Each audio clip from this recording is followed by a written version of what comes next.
திரு ரஜினிகாந்த் அவர்களும் கமலஹாசன் அவர்களும் தவிர, மூத்த நடிகர்கள் தவிர எல்லா நடிகர்களுமே வந்து அந்த கதைக்குள்ளே வந்து போயிருப்பாங்க அந்த கதைக்கு. இது போக நிறைய புதுமுகங்களை பார்த்து, புதிய தயாரிப்பாளர்கள் அது இதுன்னு பார்க்காத ப்ரொடியூசர்ஸே கிடையாது, பார்க்காத ஹீரோஸே கிடையாது. இன்றைக்கி இருக்கிற பெரிய பெரிய ஸ்டார்லாம் அதில் கமிட் ஆகிருக்காங்க. அந்த தகவல் வந்து தவறான தகவலாக இருக்காதுன்னு நினைக்கிறேன் நான். அல்டிமேட் ஸ்டார் கூட அந்த படத்தில் கமிட் ஆகி அப்புறம் பண்ணாமல் இருந்தவர் தான். அப்படி ஒரு ப்ராஜெக்ட் அது.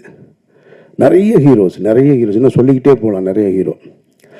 அப்புறம் திரும்ப 97 கந்தசாமின்ற சசிகுமார் இருக்கான் இல்லையா, நம்ம நடிகர், அவருடைய உறவினர் ஒருத்தர் மூலமாக அந்த படம் துவங்கப்பட்டது. கந்தசாமின்ற ஒரு தயாரிப்பாளர் தான் அந்த படத்தை துவங்கினார். அகிலன்ற படத்துக்கு சேதுன்னு பெயர் மாற்றியாச்சு.